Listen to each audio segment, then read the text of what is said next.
Hi, welcome back to Invest with Tanya. Today I have a very special guest on, Nicole. Hi, how are you? I'm good, Tanya. Good to see you again. Nice to see you. So tell us a little bit about yourself and why you decided to start your business. Well, I am a broker here in Northwest Arkansas. I've been a realtor for about 9 years and a signing broker for about 2 years.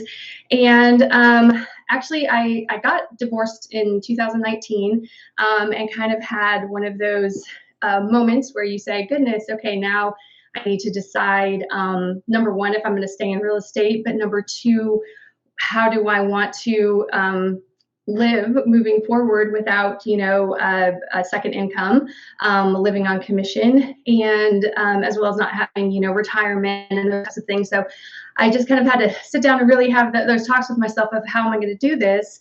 And of course, being in the real estate field, I saw for years people get checks and invest in real estate, and I don't understand stocks or any of that. And real estate something that I do understand.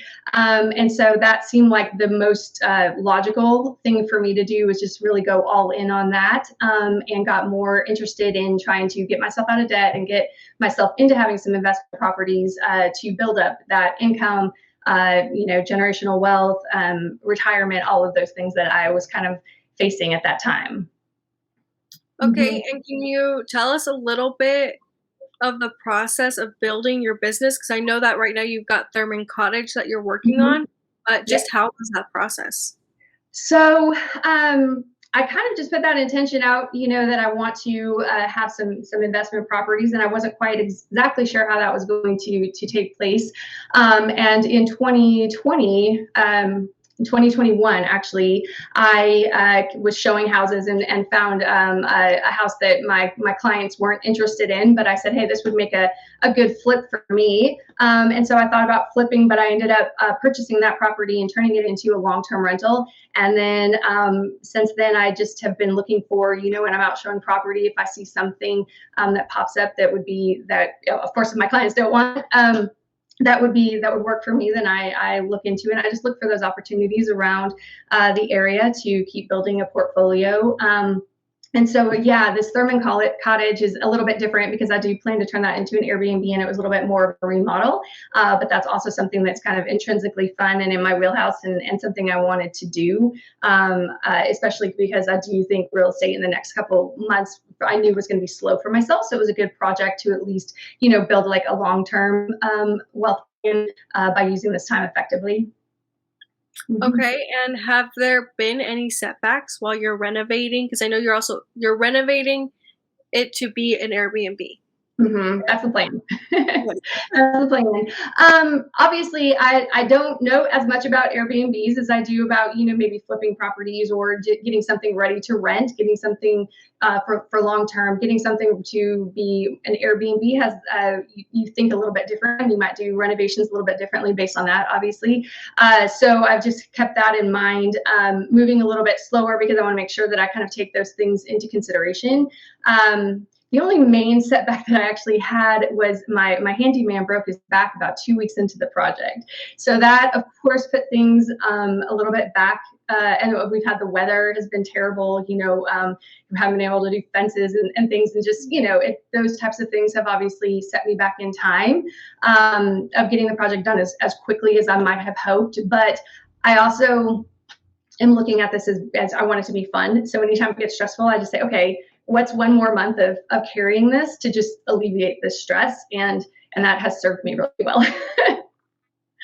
And I didn't write this one down, but how was that saving process? Was it just kind of like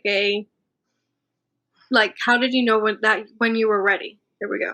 When I was ready to like invest or to buy a property. Yes. Hmm. Yes. So after the divorce in 2020, I went to go refinance my house, and I actually was told like my debt to income ratio wasn't good enough, and all of this, and I couldn't actually even refinance my house. So I did not think that I could even buy a second home after I was eventually able to refinance my home, but into my own name, but I just, because based on that, I just was like, oh, well, there's no way I'm going to be able to, get a second home. Obviously I put that intention out, into my, long-term plan. And so I, number one, budgeted big time, got my expenses down as low as I can and made it a priority. So, I mean, budgeting and saving became number one, so that then if the opportunity did exist, I could do it. I felt like it would take a lot longer amount of time, and I was thinking that I might need more investors or somebody to help me. And so that first property, when it came about, I actually had asked my dad to help with that, give him a cut. And I said, I want to flip this and I can make a little bit of money here and, just kind of get started and help build up to be able to buy a rental. And actually somehow throughout the process, based on our other businesses that he has, the taxes didn't work out, whatever. And the lender said, well, you could do it. And I was like, I can. What do you mean? And I did have enough for the down payment, but I didn't think that I could, just based on the normal terms that I know for residential real estate of what you need to buy a house. And so these were commercial loans, and this is it's a whole different game, a whole different ball game. And so even me being in the real estate world for 9 years, I didn't know enough about commercial real estate or commercial loans to know that that was even an option for me. So that's really how I was able to jump into it, was the lender telling me, no, like, if you have the down payment, we know your business, we know who you are. It's a very different process. And so that's actually what allowed me to get that jump and to get it in my own name and to do that. And then I didn't end up flipping it. I ended up turning it into a long-term rental. And then from that point forward, it was like, okay, I need to save. And as long as I can have, the down payments, I'm able to do these through these other types of loans. So that was really exciting. Oh yeah, it's like what they say, that short-term pain for that long-term gain. Right. So what do you think has been your biggest advantage in all this? Probably being a realtor. I think, and that's true, because I mean, the risk in terms of, one, knowing the market, obviously, two, being around real estate, and like I said, showing a house, and it might be something I didn't see on paper or on the MLS come up that would be of interest, but when I walk around and I'm like, oh, I can see that I could flip this very quickly, or I could work on this. And then additionally, obviously, if you just do the math and you say, okay, I'm going to get the buyer agent fee for purchasing this house, and if I had to turn around and sell it, if I just save that, I can pay the buyer agency fee for selling it, and I kind of break even at that point. So there's a little bit less risk in terms of that, I think, which is an advantage. Market knowledge is obviously an advantage. So I'd say just kind of being in the industry and having a lot of the contacts already and stuff has been super helpful. Yeah. Yeah, I always tell people that just like that one benefit of being a realtor, of like being able to buy your own investment properties, right, and actually be able to use the commission to either repair it or save it as an emergency fund or anything like that, because I think that is so important, and I don't think a lot of people actually realize that. And yeah, I honestly do. I do want to say, like, me being a realtor, I think that if I wasn't one, I don't think I would be taking the risks that I'm taking as well. There's less risk that way. Yeah, for sure. Oh, Makes you a yeah. little more comfortable. Yeah. It's that extra emergency fund that it's just that little bit extra that helps. Oh, yeah, for sure. Okay, so the next one is, what are your tips for building a sustainable business? So in the case of, I ask myself two questions now, and I might not have said this in the past, because sustainable business to me in the past, and when I did things that weren't real estate related, were money and everything. But now I ask myself two questions. I ask myself, is this fun, and what can I do to make this more fun for myself? And number two, what can I do to make this easier for myself? And so those are, if I run into roadblocks or I start getting stressed, I just ask myself those questions. And I think when you answer those for yourself, and you can alleviate those pain points, then it becomes more sustainable, if that makes sense. But I think in terms of like my rental properties and investments, what has made it easier for me is to have things that are closer to home.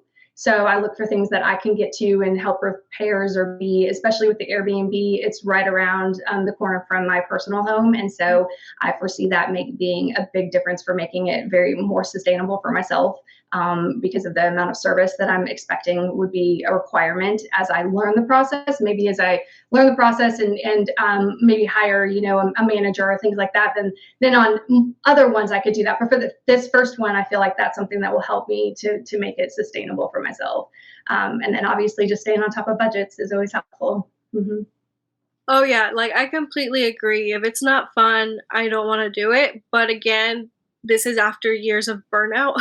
So Mm-hmm. I know that as like a real estate agent, yeah, Same place with that, yes. and it's so easy as a real estate agent to get burned out with like all the emotions of your clients, a lot of different things. And that's not to say like we don't love our clients or anything like that. That's more to say because we don't set the proper boundaries at the beginning, Mhm. it's just a lot easier to get burned out as a Yeah, real estate agent. yeah. Well, and I also think because you see houses all the time and you know that things come up all the time, I feel like I can separate myself emotionally from some of these decisions a little bit more. And that helps in any business, but particularly in houses. And for instance, I think I contacted you a while back when I was looking at a property that was off of Zion Road in Fayetteville. And we talked about Airbnbs a little bit when I was researching this. And every time I ran into like a roadblock, and even the lender was like, "Wow, I'm really surprised after all this work you did that you stepped away from it." And it was like, "No, it wasn't right." And then, I let that go, and then 3 weeks later, this one came up right around the corner. It's historical, it's fun, it's going to allow me to do, more fun painting and things that I want to do, and so intrinsically, it has like a more value to me too there. And so that's the more right decision. But being able to separate ourselves emotionally, I think is super helpful. And then finding projects that are in your wheelhouse. Like I had a painting company at one time, so it's like I know I can paint myself. I know I can do drywall repair. I know, certain things I know are easy for me, whereas other things are not going to be. And so I make sure that the things that I'm trying to take on are feasible, and then that makes it obviously a lot more fun and easy too. For sure. Like I know for me, I did not know how to do anything. And Mhm. through these process of just Probably learning, learned quick. yeah, like I had to learn really quickly because when someone's faucet was just like it was just leaking and I'm like, I'm not gonna call a whole plumber to fix that when I know I can watch a few YouTube videos and learn how to do it and different things like that. So that's like me and my husband learned really fast, but I think Mhm. that's just what it takes whenever you're going after long-term rentals, Airbnbs, all those things. And a lot of people don't necessarily see the work, all the work that you do behind the scenes to get a project ready. Right. Yep. But yeah, so any final piece of advice? Um, I think mainly, if somebody wanted to start getting into this, would just not to be too assumed, to ask the lenders. Like that was something, like I said, I didn't even know. To start smaller and safer. I feel like that has definitely made things more fun. When you know that you can float it, or when you run into problems that you can tackle them without that stress factor. And of course, that was all learned, and I definitely apply those things now for just future decisions that I make. Hmm. Okay, well, perfect. Thank you so much for coming on the channel. I really appreciate it. And what are your social handles that people can reach you at? Yeah, so I am at mostly on Instagram, and you'll find me at Nicole Breckelbaum. Okay, well, perfect. Well, thank you so much, Nicole, once again, and I'll talk to you later. Bye. Okay, good to see you. Bye.